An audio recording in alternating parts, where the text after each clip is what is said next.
Welcome to MyLife Chassidus Applied, episode 532. This program is in loving memory of Miriam Basilio Altes, Aleha Sholem, and in merit of Baruch ben Yamin ben Menucha Lana Altes, conceal ben Leah Rochel and Rochel Bas Liba Farkash, dedicated by Pinchas Tadris ben Miriam and Sarah Bas Rochel Altes.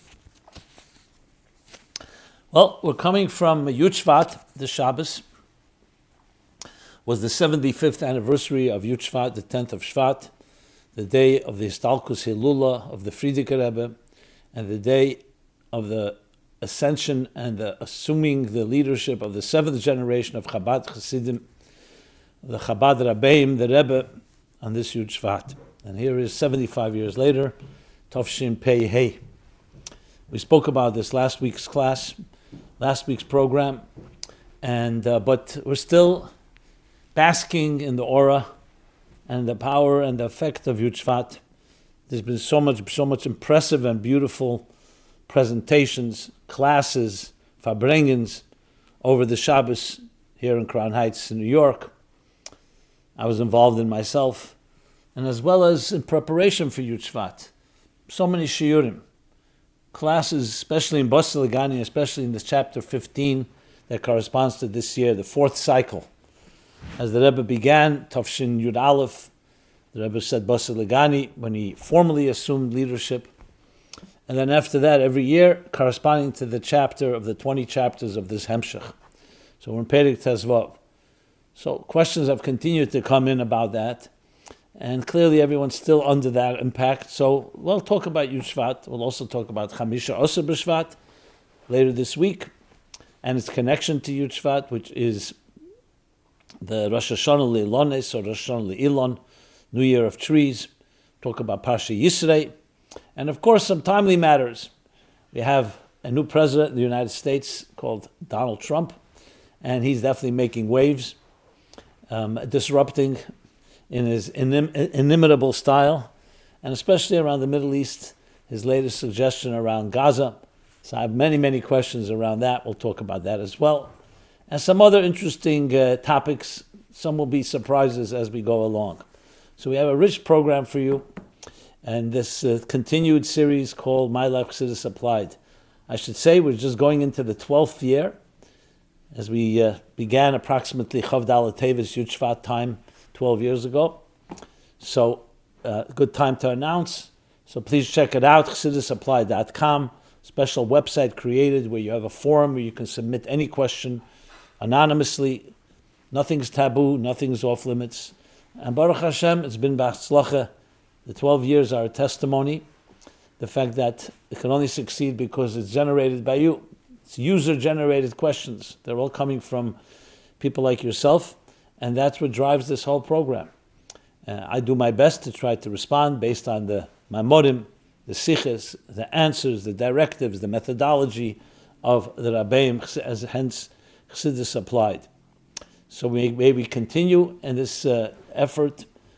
Some consider it quite a pioneering effort, an initiative of Yifutz Meinesecha Chutza, applying Chassidus to our personal, psychological, emotional lives, addressing literally everything, as the Alter Rebbe says in the introduction to Tanya. They wrote the Sefer that's eitzes for every aspect of Avodas Hashem, which really includes everything in life. So with that, let's go right into it. We'll start with Yud Shevat, 75 years. Obviously, things that we spoke about last week, I'm not going to go over again, but there are some central themes. So the biggest question and theme in a way is, as we learn these maamorim, Torah, Melosh, and Heira, and especially the corresponding chapter, it's not just general ideas, they're timeless ideas, but also in a way timely to the challenges that we face, which is a big part of what the whole Hemshech Legani is in the first place. The challenges we face as we come into this world, a world that has been impacted by the Chet Tzadas, as he begins the Maimer, by the sin of the tree of knowledge and the subsequent sins, that created a displacement, a dissonance between the divine and existence. And all of history is really repairing that dissonance. That's what it is. It started with Avram Avinu, who began to reverse the process. And from Avram, went generation after generation, all the way to Moshe Rabbeinu, which we read about in this week's Parsha Matan Torah. 7 generations from Avram, who brought the Shechina back, Lamata, Ika Shechina B'tachtenim Hoysa, as he begins the Maimer Bas Legani, that the Shechina was here in the beginning of creation, but then it was concealed, Nistalko, which is a form of Tzimtzum. It was concealed. We know it's not Tzimtzum Kipshute, so it's not literal, but it's concealed for all practical purposes. We have to, every one of us can make mistakes. Why? Because if the divine was completely omnipresent, completely revealed, there'd be no option. All there is divine consciousness. All there is divine awareness. No room for anything else. So Moshe Rabbeinu returned the Shechina back as it was in the beginning of creation, through Matan Torah and through the building of the Mishkan, and the Maimer goes on to explain how we do that in our lives today. That even though we don't have a physical Mishkan, we don't have a physical base, we don't have a physical temple, Beis Hamikdash, but we have the Aveda Ruchnis, Adam ki yakrin mekem korban laHashem, that we take our animal soul and we offer it to God, and we harness it, we tame it, we harness it, and we transform it. To loving God with both sides of your heart, as he explains in Tanya, the divine soul and the animal soul. And then he goes on to explain how we take the sheker of this world and turn it into krushim. Sheker, the falsity, the deceptiveness, the duplicity of this world. And earlier, asay shitim, the shtus of le'umazeh, the insanity, the irrationality of material pursuits, and turn that into a super rational commitment, because that's the only thing that can counter it, the shtus de kedusha.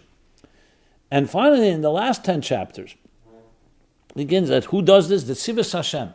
We, those that Yidden were called Tzivus Hashem when they left out Mitzrayim, as we read in these week's chapters, the army of Hashem. It's a war and requires an army, a military. But they don't come unarmed. They come with tremendous arsenal, namely the eitzes that they're given.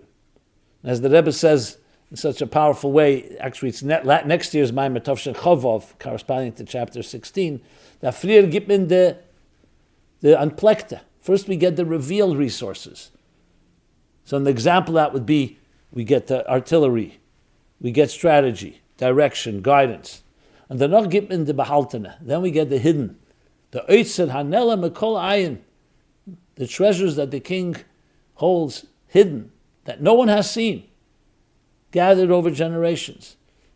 And the difference between is Erein Sof Lamata Mata Adein Tachlis, that's the revealed, and Erein Sof Lamaila Maila Adein Ketz, that same Erein Sof is also La Helam Achad Helam Ili Achad Ili.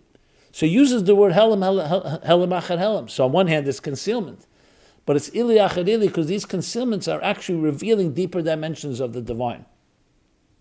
Because the more the God conceals, the more you realize what's going on behind the concealment. When God reveals, you see what he reveals. That's what Giluyim are. It's a tzir of Gilui. But the Helam actually reveals something even deeper. And that's given to us, those eitzes. And there's many levels of it, as he explains in this year's chapter and the continuation of the Maimer. So what is it telling us in simple English? That we have tremendous resources to deal with any challenge and with any concealment. The deeper the concealment, the more divine energy there is in there. And that's what the Rebbe spoke in Tovshin Chafei and then Tovshin Memhei, the Tzimtzumim Lifnei Tzimtzum Arishin, to the point that the Rebbe called it a Tzimtzum Mavil. Mavil can be translated a shocking Tzimtzum, it can be an awesome Tzimtzum, it can be a radical Tzimtzum, many ways to translate that. Because the higher you go, the more Atzmus is beyond everything. Now that could have remained something we didn't even know about, but that too is revealed through this Helam Achad Helam, Ili Achad Ili. And that's part of the eitzes that we receive. Who's we? The soldiers, the foot soldiers. In addition to the Giluyim, to the revelations that we receive. So firstly, it's a lesson simply in the power that we have. And it's already been pointed out that we're now after Gimel Tammuz, almost over 30 years of yet another concealment. So it's not difficult to imagine that this was preemptive keiches that we were given by the Rebbe, that when there'll be a time of concealment, we'll have and know that these concealments are coming from a very high, deep level. And truth is, there's two aspects to this. So let me just spell out some of the questions. What do we learn about the Tzimtzum? Yud Shevat, 75 years. Chassidus applied to Basel Legani. What do we learn about the Tzimtzum in this year's chapter 15 and the Rebbe's maamorim of 5725 and 5745? So there are many messages and lessons, but I want to sum it up. He talks about the Tzimtzumim. In Tovshem Memhe, he talks about the Tzimtzum before the Tzimtzum edition. But in Tovshem Chafei, he talks about Tzimtzum in different aspects of it. The most important thing to emphasize that he emphasizes that the Tzimtzum, on all levels, is ultimately not an end in itself. And really not even a Tzimtzum. Let's explain. So the Gaza Atzmus Mamish, the Moyer, as he calls it, a Moyer who is Galus, there's no question, because that's completely not subject to revelation or concealment. You can't conceal something that's not revealed. When I say not revealed, it means it's not bound by revelation. Now you could shut off the light and it's dark in the room, because light is light, and you can make it dark.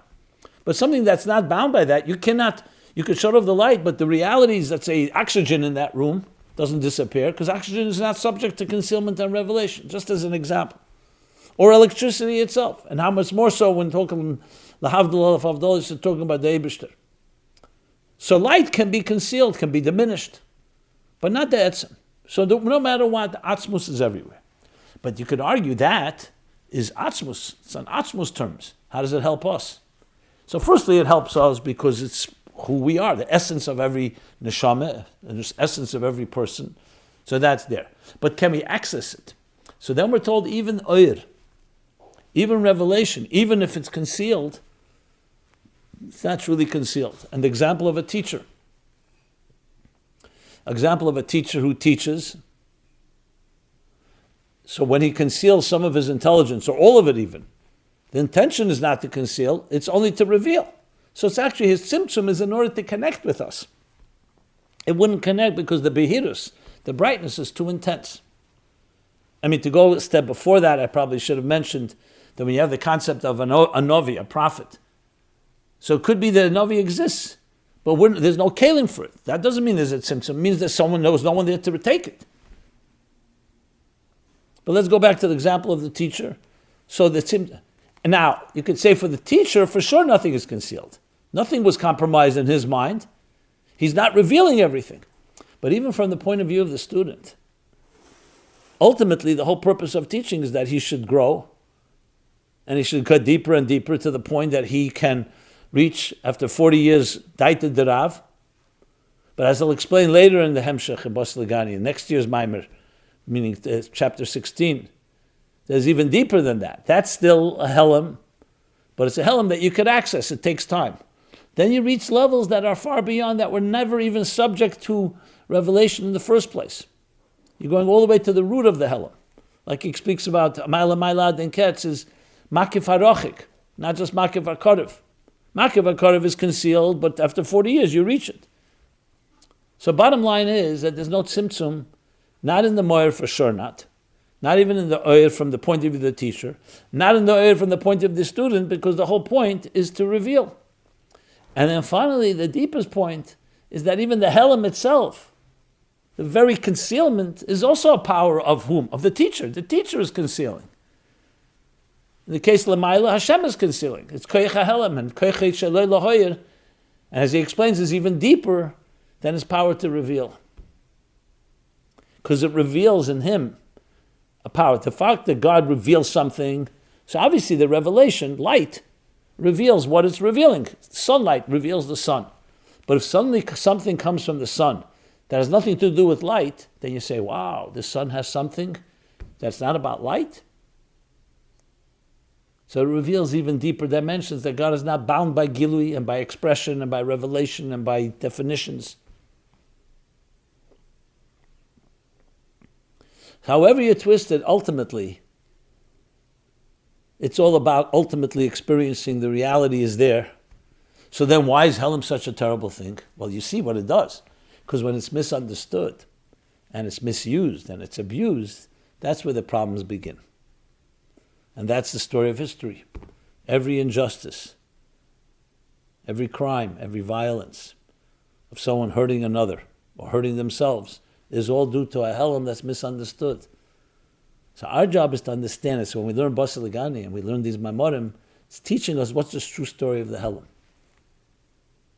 So what are its practical applications? Practical application number one is where you are, you have all the power and resources you need.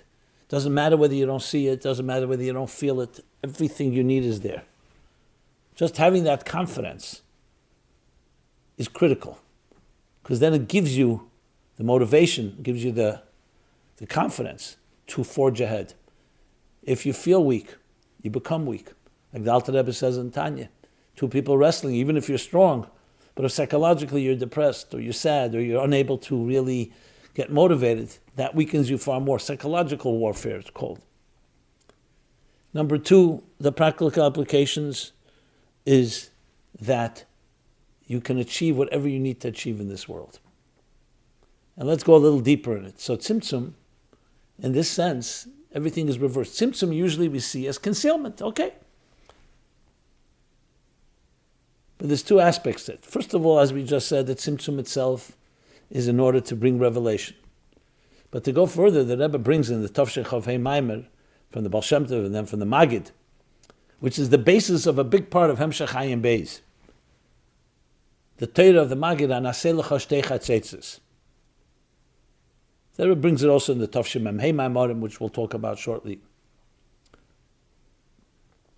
Anaseh Lecha Shtei Chatzitzes, craft to build two trumpets. Chetzetz is from the word chetzitsura, a half of an image, which means we're partners with God. God is half of the image and we're the other half of the image because we're created b'tselem Elokim, and Hashem wants a partnership, shutef. And he says these words, the Magid, it's also the Baal Shem Tov Torah, that the Eibishter asa kama tzimtzumim derech kama elemes. He caused a number of tzimtzumim through many dimensions and worlds, as he explains in Ayin Beis, the difference between tzimtzumim and elemes. Elemes is also from the word helam, the hester, concealment. Kedei shelisachid. It's not tzimtzumim in order just to create an existence. In order for us to unite with him, to raise the steps and unite. The teacher creates a concealment, conceals his intelligence to connect with his student. Lisachid. So the whole thing is achdus. And the two aspects of it is one, because the whole Tzimtzum is b'shvil ha'gilui, in order to bring gilui in a way that doesn't overwhelm the student. And the second thing is because the Tzimtzum reveals the ein arecha v'elikus. Oyer reveals the erech. Oyer reveals the greatness of godliness. Something that we can appreciate. Wow, you see the glory. A helam, you don't see anything. So that tells you that whoever's concealing himself is even deeper. At the Kael, who Kael Mistater, as he brings in the Maim in chapter 15. That there's an Atta in there, there's a Kael Mistater, there's a God, divine dimension that you can't see. That must be coming from a place that's even higher than Gili. So Gili, you don't know how far it goes. Gili tells you. Let's say you meet an artist, created beautiful art. So now you meet the artist and you see where all this art is coming from. But then you suddenly find out that he's not even an artist. Artist is just a small little aspect of him. Lo ze ikar elikus. It's not the ikar of elikus to be an artist, to be a creator, to be a beta, to be a moyer even, a source of light. Now you're realizing the mystique, the mystery. So that creates even a deeper achdus because you're now connecting to God even on His terms, not just on our terms. So there's the aspect of tzimtzum on our terms, b'shvil hagilui. The student needs it because if you don't have these filters, you will not be able to see the light, you'll be overwhelmed. And secondly, the very concealment teaches you about who's the one that's concealed within it all. And to the point that you realize he's not even concealed, because he's not subject to concealment when you're talking about atzmus hamoyer, moyer hamoyer hu b'zgalus, atzmus itself. So someone asked another question in this spirit, since we're talking about this, how much is God in touch with our reality of Tzimtzum? Okay, you could say the teacher, obviously nothing is concealed before him. Chamei yizbarach, before God nothing is concealed. But does he can see it through the eyes of the student? Now with a teacher, a human being, they're two humans, so you could say, because he himself is a student, or was a student. But with the Eibishter, can he see it through our eyes? Or as the person wrote a little more in detail. In other words, does God perceive the same hiding that we do, or is he bound to see Tzimtzum leikub shute, not literally? Meaning, can he experience this reality as we do? Maybe a nafkamina difference would be if Hashem truly feels our pain. So though he alludes to it in the maamorim, but it's in many maamorim talk about this, and especially going back to Ayin Beis, I said the whole point of the Tzimtzumim is to l'sachid, and he goes on to explain, and he asks a question. Okay, you can unite with God after the Tzimtzum, but pre-Tzimtzum, there was no room for existence in the first place. So all of existence is predicated on a concealment of the Elokuz b'pshitas before the Tzimtzum. So maybe we only have a ceiling. We can only reach till the Tzimtzum. Who says you can experience pre-Tzimtzum reality in a post-Tzimtzum consciousness? And he goes on to say you can, because the Tzimtzum itself can be transformed. You don't bypass it, you don't override it, you don't ignore it. It's transformed because the Tzimtzum is also coming from this Eibishter. And the Tzimtzum is Gilui, as he explains, is in order to reveal, ultimately. And the revelation before the Tzimtzum was not meant to just be a revelation, it was meant to go through the Tzimtzum and reach us, to the point that we transform the Tzimtzum and we can experience pre-Tzimtzum like after Tzimtzum. Big theme of, especially the second half of Hemshech Ayin Beis. In volume 3, the Chelik Shlei Nemer, he goes even further, that the Helam itself, Einoid, it reveals the Helam Atzmi of Atzmos, as we've been discussing.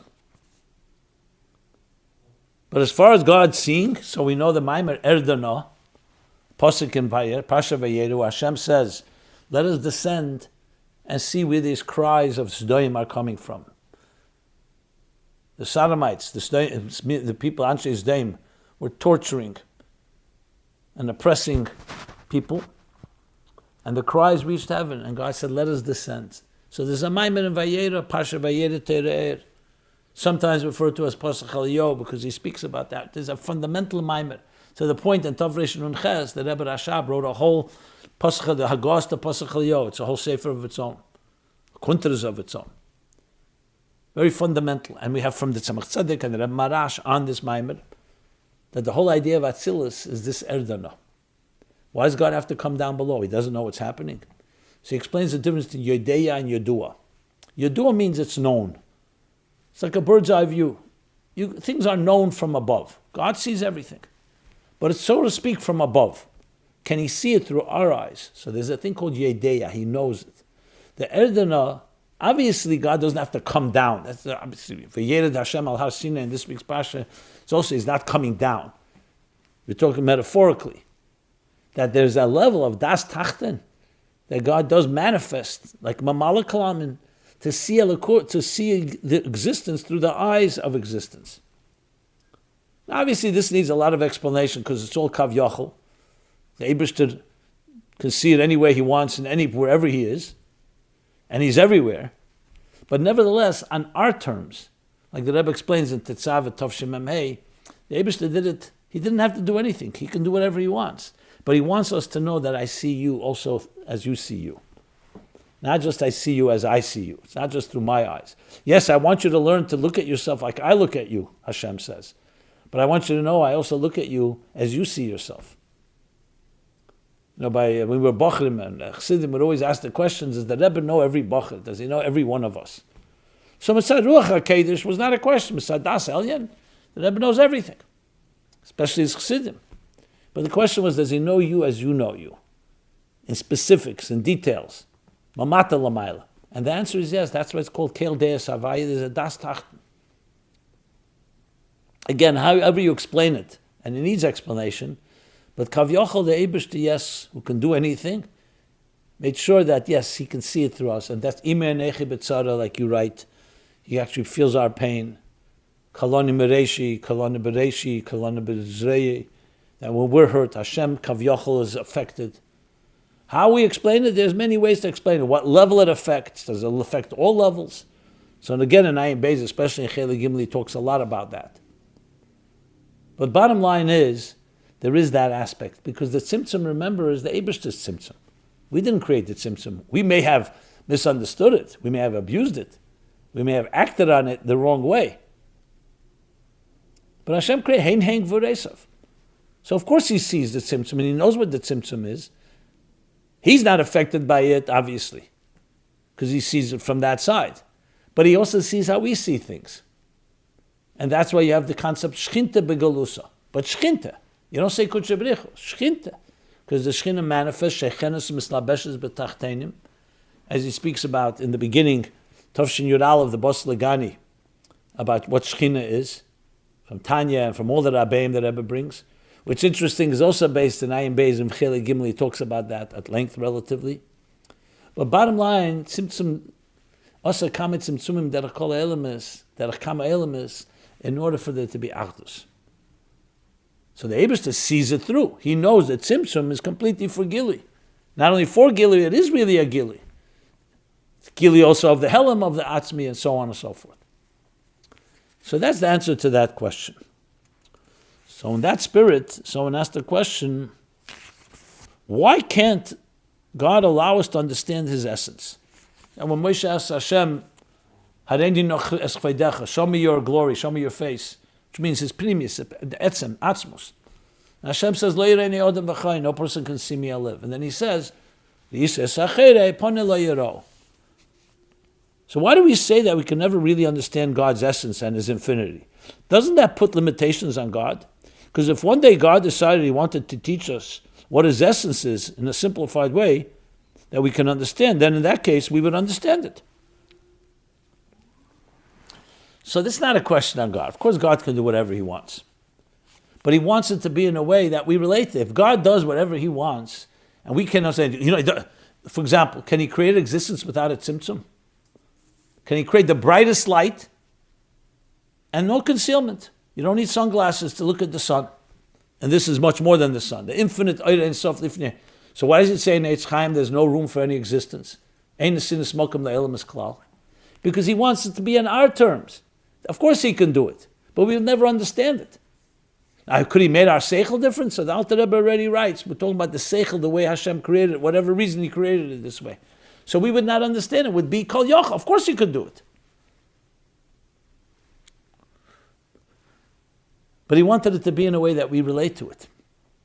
Second point, do you want to have experience of me, or you want to have experience of you? You want experience of you? If you want, I'll give you, you'll understand as much as you can understand of me. But if you really want to know who I really am, not just that I'm doing something to placate you, or even mitzad kol yochel, who I really am, I'm really beyond you. So the idea that we should understand God is very nice, but it satisfies our need for control, for power, for understanding. But if you really want God on God's terms, just let go, surrender, and there's something that you will experience that's higher. Upone lo yiro, as the Rebbe explains, that you'll see the pone through lo yiro, through not looking. Achera, you can see directly through yidiyas achiyuv. So it's actually a teva. We're learning about God in the real way. So two things. If He did it mitzad kol yachol again, it would be Him, it wouldn't be us. We didn't earn it. It would be like God saying, okay, I'll reveal to you all my secrets. It would never be us, it would be Him. And secondly, you wouldn't really know the whole ein arecha velakus. The experience of God completely being beyond us is just as important, if not more important, than the God that we can relate to. That's why Lamai Lamai Aden Ketz is so much higher than Lamata Mata Aden Tachlis. Will the Tzimtzum still exist in Mashiach's times? Or will the curtains open a little so we can understand and connect with a deeper level of Hashem's essence? The answer is both. That's what he says in Ayin Beis when he explains it at length. And it's very much connected to all of this. Because he brings there, he's explained the Torah Magid, the derech tzimtzumim, derech elemis, in order to sachid. So think of the student. What happens after 40 years? Whether it's 40 years from Ben Abraham Labina, or 40 years from when he learned from his teacher, the two different opinions. What happened? The containers of the student has expanded. We've learned. It's not just some miracle happens. Over the years it accumulates, and now you have bigger kelim. As we know, Chassidus brings that the brain, as it works hard, Esek Kamotim is an expression, creases in the brain. So it expands the brain, as the Rebbe explains in a number of places. When a person works hard, it's like exercise. You exercise your muscles, you condition, and it takes time. So you could run 1 mile or you can run 25 miles. You can throw a stone for 100 feet or throw a stone 500 feet, whatever the numbers are. What happened? You've expanded your containers, your kelim. And as a result, more air could enter. To the point, ad abayim shenin, you can reach chushi atamid kechushi to Yosef Kamehu, like he brings in the Maimer. That his plantings, that which grows, his fruits are like him, that which he, with the teacher. So we become like the teacher, and even greater, as he explains in Samach Vav, an Er Chadash, even more than what was there before the Er Ein Sof, before the Tzimtzum. That's what happened. So once you do that, you're basically transforming the Tzimtzum. So that's a miracle. Avedas Ha'adam, my Seinu Avedas does that. And that's why post-Tzimtzum, you can have pre-Tzimtzum experience. And they become one. So when Mashiach comes, the answer is both. They'll be at Tzimtzum because they will be existence, but you'll be able to see, within the Helam, you'll be able to see, firstly, the Gilui, and Helam Atzmi as well. Everything will be expressed. And I say the word expressed. There's revealed and there's expressed. In other words, you can express a Helam even though you don't see it begili. If you learn Chassidus, it talks even, there's a level where it's higher than Helam and Gili. Tzimtzum Atzmi Yoyer. But that needs more explanation, and that's not so simple. So the point being, however, you reach a level where you can understand the Hofchim even. Paradox is not a paradox. Today we can't see that. A paradox is a paradox. If it's hidden, it's hidden. If it's revealed, it's revealed. But once you go through the whole process, you come to realize the hidden is there in order to reveal. And the hidden itself is revealing and exposing, expressing something of the mystique of where that hiddenness comes from. The Maila Aden Ketz. And that's all in Ein Sof, mind you. That Atzmus has all this. Again, Atzmus has everything. But even Ein Sof has Maila Aden Ketz, Lamata Mata Aden Tachlis. Okay, a few other questions around Bosel Ligani. Make sure we're covering enough material here.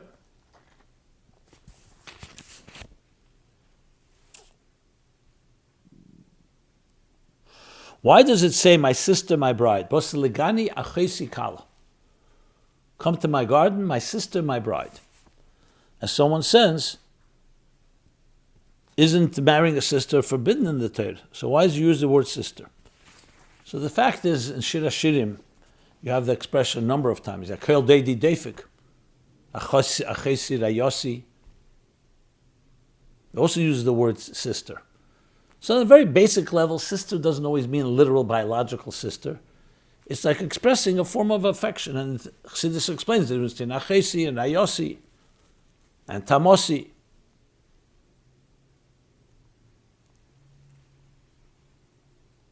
And all the different words that are used. Secondly, when you talk Lamaila and Yechudim Lamaila, the Alter Rebbe and the Tzemach Tzedek and Derech Mitzvah talks about this, that Yechudim Lamaila, you talk Yechudim of brother, sister, or brothers.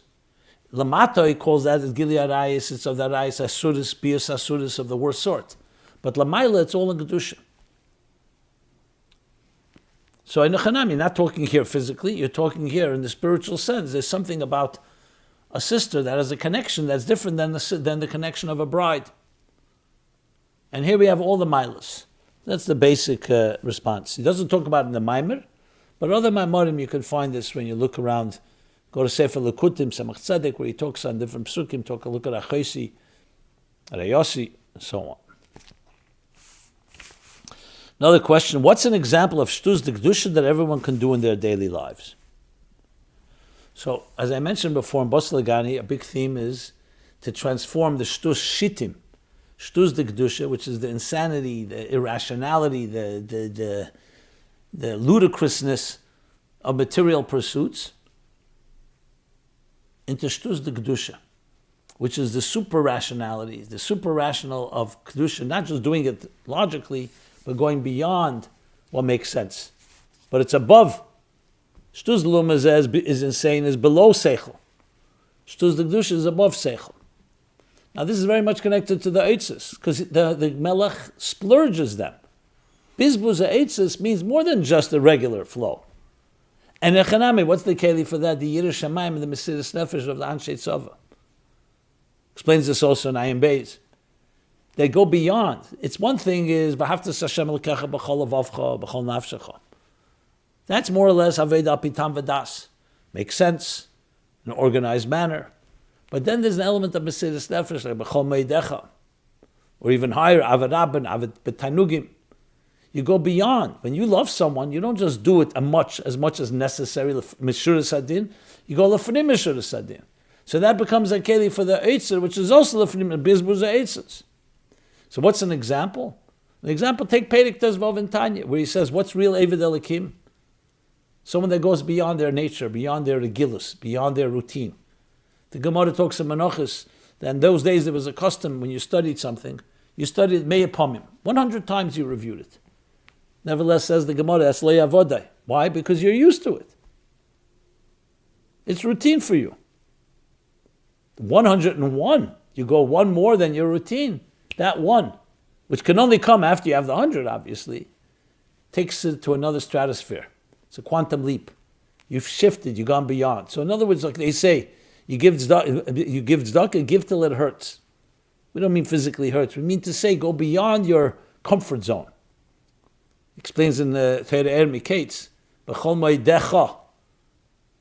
Torah Mikates, the Ma'am Mika Hashem Alekenu Ma'agbil Shav is the beer there, which is also a big basis of the volume 3 in Ayin Beis. So he says, B'chol moedecha. Moedecha is relative to you. Your moed may be different than mine. When you do something with all of you, your all is all relative to you, but that becomes a keli for moed amiti, he says. Since you've gone out of your comfort zone, Kavyocha Lamayla, they do something that will be beyond the norm. So essentially it comes down to an Aveda, Lefnim Meshuras Hadin, going beyond your comfort zone, beyond what's expected, both in Torah and Aveda Gmilas Chasadim. Not just what is required, to go beyond it. What a chassid does. That's the simplest way to explain Shtuz the Kedusha. In the maamorim, he talks about Midas HaNetzach. That's the Midas HaNetzach, the victory. That reaches in the Etzem HaNefesh, the highest levels, higher than Tainug and Rotzen. The sheer determination to be victorious. So in Tavshin Tes, in the Pesach maamorim, where he talks about it as well, he speaks about the birur of Netzach and Hoid, which is actually the birur of Esav and Yishmael, the last birurim in Golus. That's Netzach Hoid. It's lav dafka ava v'yira, as it is in earlier generations, where you have a fiery flame of passion and love for Hashem and reverence, ava and yira. That's Chesed and Gvura, but Netzach and Hoid are the lower spheres. But there's the absolute Mesiras Nefesh determination that we're going to be victorious. It doesn't means I feel it, I don't have to understand it. I'm completely devoted and committed. Like a real soldier. Doesn't have to understand it. That is Shtuz the Kedusha. And when you do that, that Netzach reaches all the way up to the Eitzer Elyon, and you get L'mayla, not just the Giluyim, but which is the so-called the regular flow, the Anplekta, but the Bahaltana. That was never revealed, that God reveals things that were never revealed, that did not need to be revealed, because it's his own inner domain. To create existence, the Eibishter did not need to reveal all that. But he wants to reveal it. He wants to give it. But it's Dafka and Tachtenim, where the soldiers are fighting the battle, the Tzivus Hashem. So it's a good segue. Can we ask God to splurge his treasures upon us? The short answer is absolutely yes. The Maimer actually says that he does. So I wrote it this way: if the era before Mashiach comes if the era right before Mashiach comes is a time of splurging the treasures, how can we convince Hashem to drastically increase our parnasa so we can have more tools to more efficiently do what we need to do to bring Mashiach? Well, as the Rebbe says, Shrei mit hanemes. Cry out from your soul with an emes, with sincerity. As the Rebbe said, Chav Ches Nissen Tavshin Nun Aleph, and many other times. Like a child cries to a parent, with sincerity from your heart. That pierces the heavens, that opens doors. And quote Bosa Lagani, the Rebbe himself tells us that the Melech splurges, bizbuz ha'etzes, and tu tetzivus Hashem. But you have to, the more you make a keli, your determination, your netzach, midas ha-netzach, the more shtuz the kedusha you have, the more you go out of your comfort zone, the more you can demand and ask. Obviously, we could always ask Hashem should have rachmanis, but when you're an example, the way you measure midah connected midah, God measures b'chol meidecha of yours, even if it's not a lot, but relative to you, it's more than your regular. That opens up, like he says, that opens up the Moed Amiti. Pischuli kechudesh lamachad. Open for me up the eye of a needle. Only the eye of a needle. It's tiny. Little space, a little corner, as the Rebbe says. And then Hashem says, Ani eftach lachem kepischul. Excuse me. Ani eftach lachem kepischul shalulim. And then I'll open you up the expansive corridor of the ulam, of the big hall, chamber, the Beis HaMikdash. And finally, someone writes a personal question: how should I interpret a dream I had of the Rebbe? Here's how he writes: I had a dream I was walking past the Rebbe and he gave me a piece of lekach honey cake. In the dream, he looked like he did before Chav Zayin Oder, but a little older. After he put the cake in my left hand, I looked at him and I said, I love you, Rabbi. And he looked up and smiled at me. Should I be happy that maybe this dream represents the Rebbe sending me brachas, blessings? Or should I be worried that maybe there's something I am lacking, which is why the Rebbe felt the need to send me a bracha? Well, the answer is really both. First of all, it's a schus to have a dream, and the Rebbe comes to a person in a dream in such a way. Now, we're not dream interpreters, so it's hard to understand what dreams are and why we have dreams. But as the Rebbe Rashab said, he didn't want like people saying Pshat Lach in Tanya. But if it adds in Yiras Shamayim, he doesn't mind. If the dream adds in your Yiras Shamayim, your commitment, so the first thing you have to know, the Rebbe coming to you is a validation, a vote of confidence. It's giving you the brachas. But the Rebbe, as we also know, expects things. Expects us to do something about it. It's not just a gift. Like the Rebbe Rashab once said about shirayim. Shirayim is the leftovers from a tzaddik's meal. He says, my shirayim are not just mezakeh, they're mechayiv. They're not just a gift. They also make you responsible. And the responsibility is to live up to these brachas by doing whatever we can. So that's the answer to that. Okay. So let us move now to Chamisha Asher B'Shvat is later in this week. What lessons do we learn from the New Year of trees? So the first lesson we learn, as the Rebbe writes in a number of letters, that a tree, ki odem etz hasoda, even though the pshat and the pasuk means one thing, but we also derive from it that we are compared to a tree. And just like a tree has roots, we need deep roots. That's the connection we have to those that come before us. And just like a tree grows also upward, we have to grow, constantly grow and branch out. And especially a fruit tree, bear fruit. There should always be my peiris, my peirim, maisim tevim, good new deeds. Elotel the same shall tzadikim maisim tevim, my peirim mitzvahs, the Gemara says in Seta. What are fruits? Mitzvahs. Fruits are the students you have. That whatever you do should have perpetual impact, pulin hemshechas. And the different other lessons that from trees. So that's on the most basic level. Is there a connection to Yud Shevat? The answer is yes, because that's the whole message of Yud Shevat. The Rabbeim are here not just as a blessing to us, but they're expecting something from us. They're expecting us to be trees, to grow, to impact, to bear fruit, and make sure the fruit bears fruit. In this Perek Tezvav, he talks Netiyesev Kemese.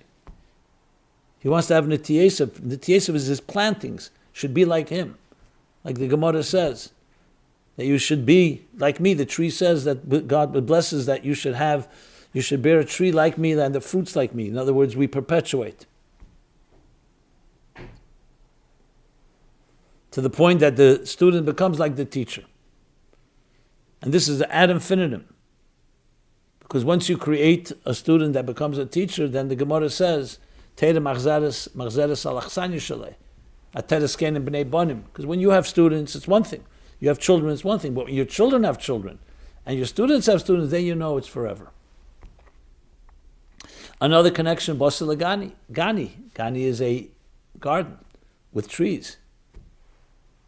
Eitz HaChaim, the other trees in Gan Eden. Our goal is not just to build a beautiful home for the divine in this world, but also to create a home for trees that grow. And with that, let's talk about one more thing. There's a footnote that Rebbe wrote in Tavshin Lamed Gimel in the telegram. The Rebbe would send out a telegram for Yud Shevat. So there's a footnote that still mystifies people. What does it mean? So the Rebbe talks there that the Sfadiyos of Yud Shevat should have a pool in Hemshech should continue, and also its peiros. And the Rebbe says, Kemuven, from what it says in the beginning of Basel Legani, that there's a Hemshech of the thing itself, and also its peiros, and there's a mile in each one. That's more or less the ha'ara. And people wonder, what does the Rebbe mean? So I heard from my mashpim that the Rebbe maybe means, because it says what's understood, the idea that there's peiros, that there is a Hemshech of the thing itself, and it also has fruits. Okay, but why is he saying the Maimer Reish Dibra Maschel Basel Legani? And what does it mean, Reish Dibra Maschel, in the beginning of the Maimer? So what's the first chiddush in the Maimer about the Deir HaShvi'i? In other words, Friedrich Rebbe, there's a Hemshech of the Friedrich Rebbe, but there's also the peiros that come in Deir HaShvi'i and the peiros that produces. And there's a mile in each, that there's a continuation of the Rabbeim before, but there's also a mile in the peiros that come from this new unique generation. There are different ways you can explain it, but it's all connected to Chamish Asar B'Av, which comes just a few days after Yud Shevat. So how do you explain the Rebbe's footnote in this Yud Shevat telegram? That's one way to explain it. And finally, a question was asked, what is the theme of the Rebbe's Chamish Asar B'Shvat Maimer 40 years ago? So since we're talking about Yud Shevat, Tavshin Mem Hey, so Tavshin Mem Hey, the Yud Shevat it covered chapter 15. So in the Maimer afterwards, Arba Rosh Hashanim Heim Chamish Asar B'Shvat, the Rebbe continued the theme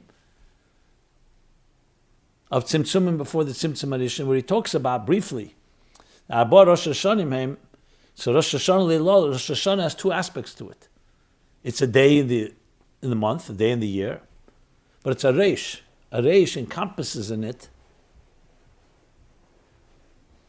all the days that head contains, like we speak about Rosh Hashanah.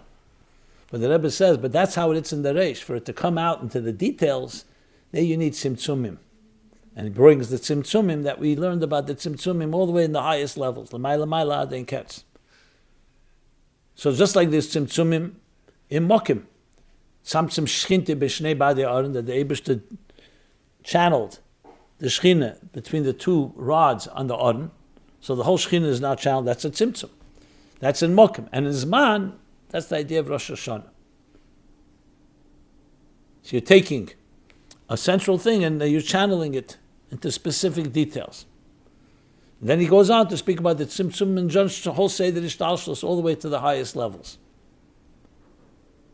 So there you have a connection, Chamish Asar B'Shvat, to the themes of Tzimtzum. And then he says the whole thing is B'Shvil Yisrael, B'Shvil HaTeirah, as the Rebbe also explains in the Sichos. That even though this idea of Tzimtzum before the Tzimtzum Arishin is very rare in Chassidus, because Kved Alikim has to dover, and the different reasons the Rebbe gives and explains it, but yet we need to know the facts. We need to know that the Neshamas Yisrael are rooted higher than all the Tzimtzum. All of them were created just like we said, Derech kama HaKadosh Baruch Hu also kama tzimtzumim derech kama elamis kedei le'isachad. There's a reason. Didn't just make tzimtzumim in order for us to unite. So in order for us to connect to what are the levels that are higher than all the tzimtzumim, all the way back to the force itself, the power of Hashem Himself, to create tzimtzum, the helam, the koyach helam, the koyach shel Elohim, yecholtish Elohim, and higher than that as well. He speaks that the Eir is all coming from the Helam Atzmi, or from the highest Helam. He doesn't say Helam Atzmi, the highest Helam. Not just the Eir Akav from the Tzimtzum, and the Tzimtzum after the Eir Lifnei Tzimtzum, Geil Cheshach Mepnei Eir and Eir Mepnei Cheshach, but all the way from the Cheshach, the root Lamai Lamala Aden Ket, that's where they all come, all the Helamas come from. And all the Giluyim, Eir included, and Moed, all come from those highest levels. So we're given that power. This is briefly the theme of that Maimer. Okay. So let's move now to Parshas Yisro. A lot more things to talk about. Let's see if we can really cover it all. Tzimtzum shchinte b'shnei ba'ad ha'or. Let's try mu'at machzik hamaruba to be able to take a lot of material and concentrate it. What is the central theme of this Torah chapter? So we know Matan Torah, with all the hachanas before it. But that's Matan Torah, that historical event, unprecedented event. So there's many ways we can explain it. So one of the ways is, what was the theme of the Rebbe's Yisro Maimer 40 years ago? Let's continue in that vein. So Vayishma Yisro, the Rebbe spoke about as well, and it was also a Hemshech to Yud Shevat. And the Rebbe asked the famous question. When the Zohar says that before Matan Torah we needed Yisro as acknowledgement. Why was Yisro's acknowledgement that of an idolatrous priest, Kaimer Avodah Zarah, so important before receiving the Torah? Another question the Rebbe asks, and he bases it on a maamorim from Ayin Beis, is exactly in this theme of Tzimtzum b'shvil hagili, that Tzimtzum transforming the Tzimtzum. And briefly, the answer is because Matan Torah was the chidush was al yenim yord lamata. Before Matan Torah, there was exalted, there was a dissonance, there was a schism between spirit and matter, between above and below. Matan Torah eliminated that. So when you want to eliminate and bring down the highest levels all the way down below, how can you do that? So you need something from below itself to help you do that. That's Yisro. Dafka is something from Tachtenim. As he brings Yisro ne'er min ha'cheshach, named Yisro. The cheshach itself has to be transformed. And hence the theme of Tzimtzumim. Not just the Tzimtzum b'shvil hagil, the Tzimtzumim themselves have to be transformed. And that's what Yisro provided. Which answers another question: why did Moshe marry the daughter of Yisro? Holy Tzaddik Moshe Rabbeinu, the daughter of Yisro, was an evil wizard of Avodah Zarah. And why did he invite the evil priest Yisro to join us when we left Egypt to go to Israel? Precisely for this reason. You want to cut down the tree, you need the wood of the tree itself. That's why Avadia, a ger, was the one that prophesied the great prophecies of Vahisel Hashem Amlucha, etc. So this is the Rebbe's taken of the Maimer in the Vayishma Yisro Tavshim Mem Hey, Hemshech Ayin.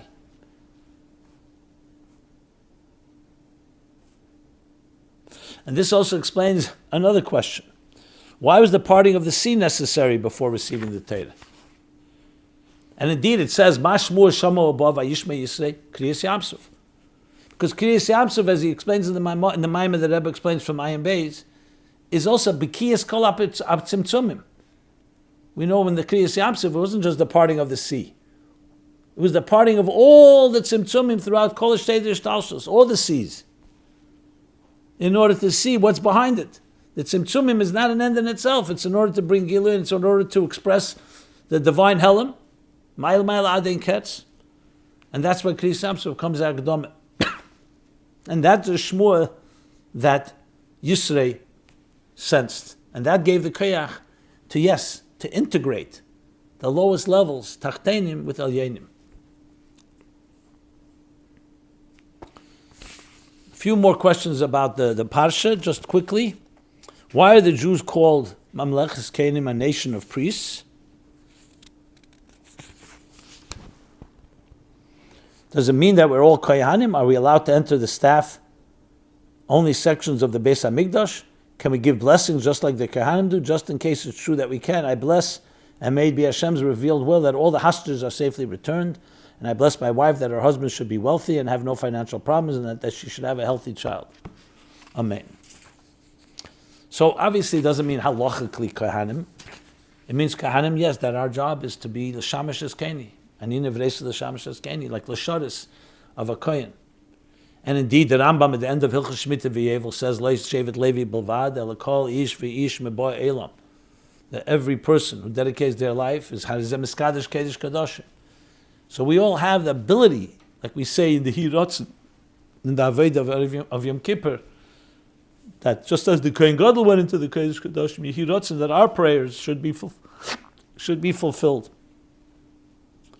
So it's really to emphasize that before we're going to receive the Torah, we all are on that higher level. And you have Gemara, since Zvachim the Rebbe brings, How Eden have to make a Kiddush Hashem. People should see them, that you see a Mamlechas Kenim, Atem Tili, Mamlechas Kenim, V'gei Kodesh.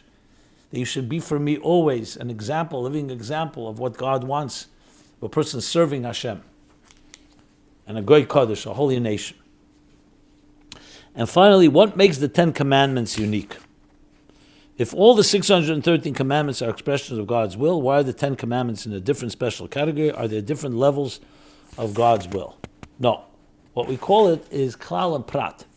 Kol ha'Torah kula is all in the 10 commandments, like in the Azoros HaRasag he says.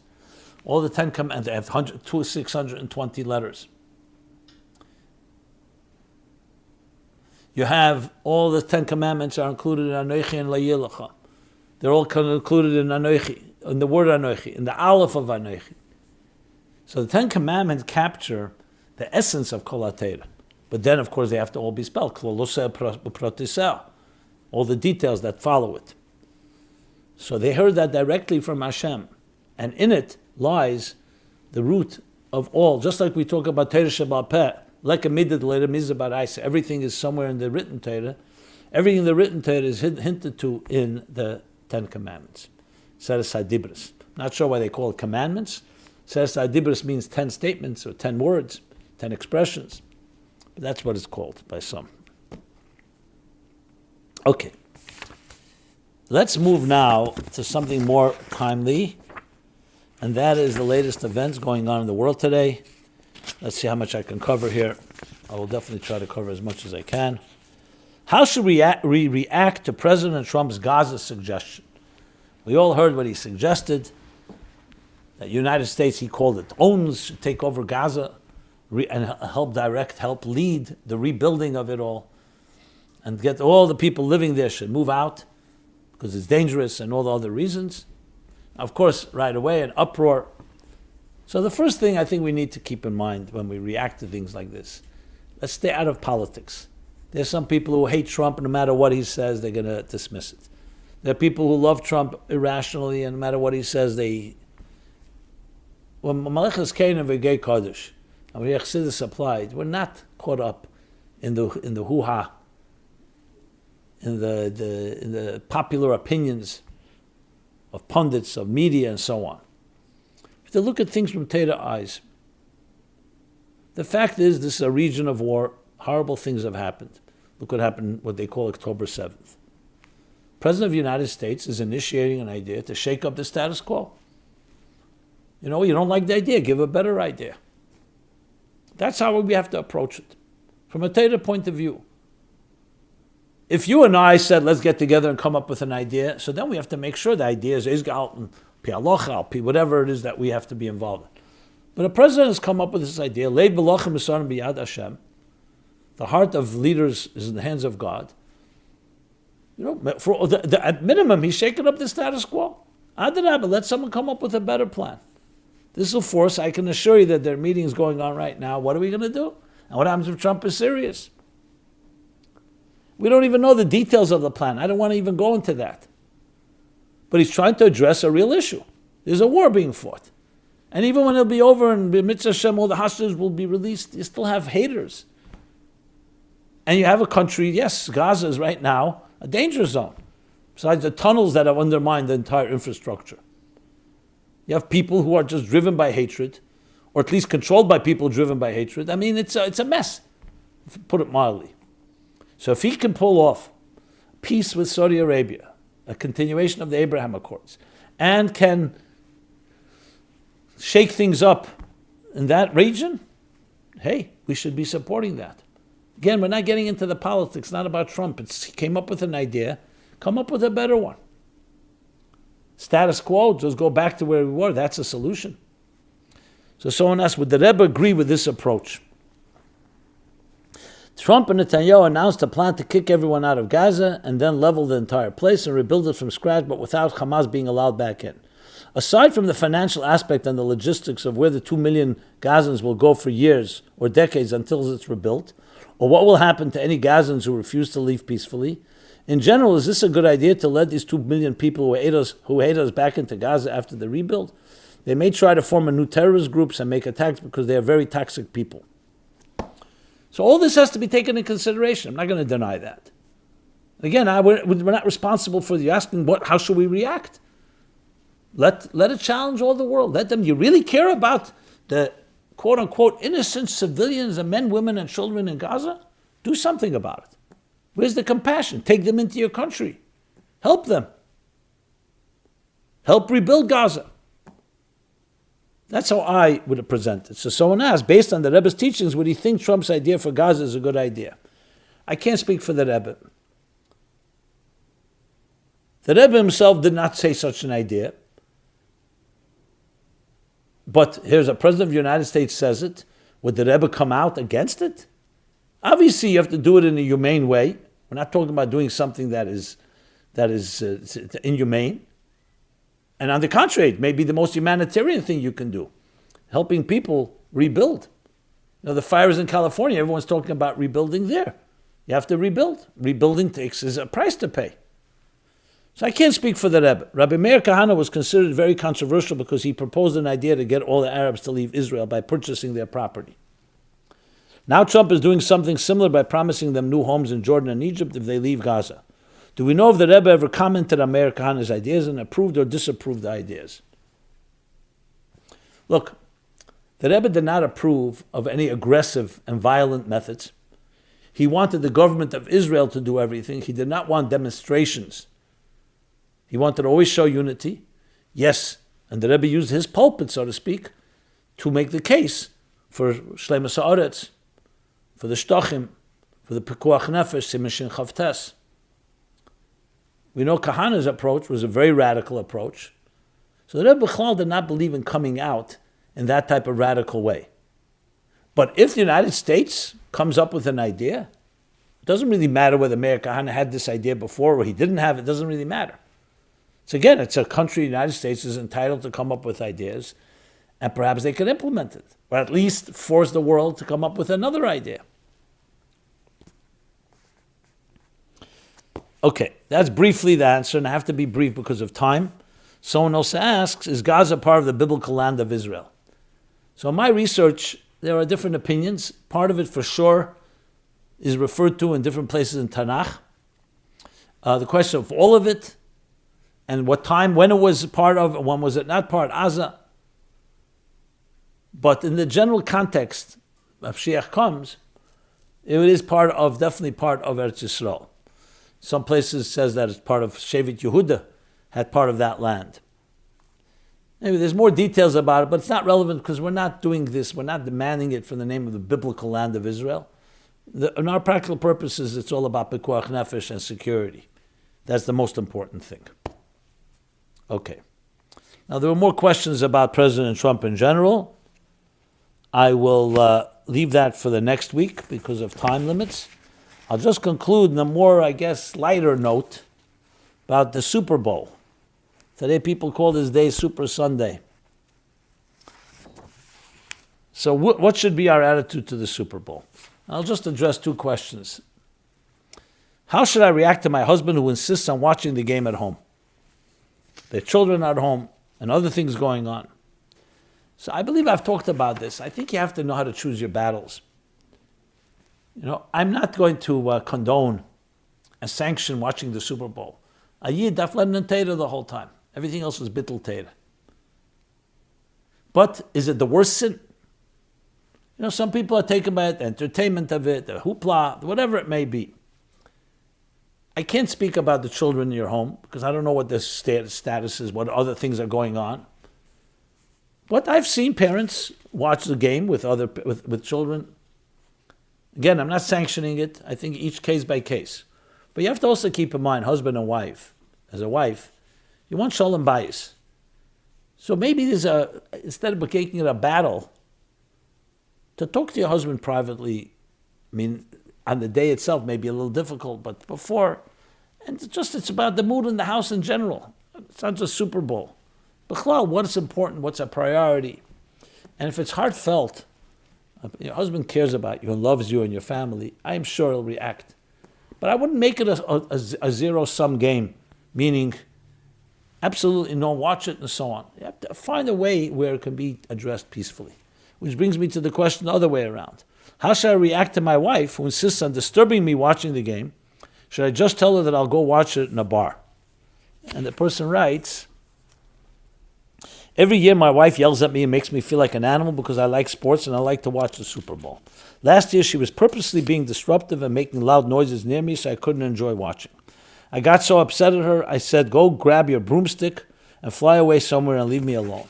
I know this year she's inviting her friends to come over and bring drums and tambourines and have a music circle at the same time as the football game in order to disrupt me. Am I wrong for telling her that I will just go to a local bar and watch the game there with like-minded people who like sports? So my same response. The most important thing in your marriage is the two of you, not the Super Bowl. You have to find a peaceful way to address this. It shouldn't be such a confrontation that your wife feels such desperate, she has to take such desperate measures, or that you have to run away to a bar. Can you bring it up and say if you're more comfortable, but all with pleasant. Say to your wife, if you're really uncomfortable, maybe I'll go watch by another friend. I don't know if you should go to a bar. But this sounds to me that's just creating a volatile, a tension and uncomfortable, discomfort. I don't see any reason for that. Again, look at the bigger picture. Find a way to communicate in a peaceful, beautiful way. You don't have to agree about everything. And again, choose your battles. This is the biggest battle. If your husband is doing everything right, and he watches the Super Bowl, if there's other things, and sometimes bigger things, then you need to talk about it with your husband or with a third party or with a friend or with a mashpia. The main thing is we know that Rebbe did teach lessons from sports. I remember Shmini Tov Shemem, Batzivis Hashem began, that Rebbe spoke a lesson from soccer. So there are lessons to be learned. It's definitely the world of Klippas Nega.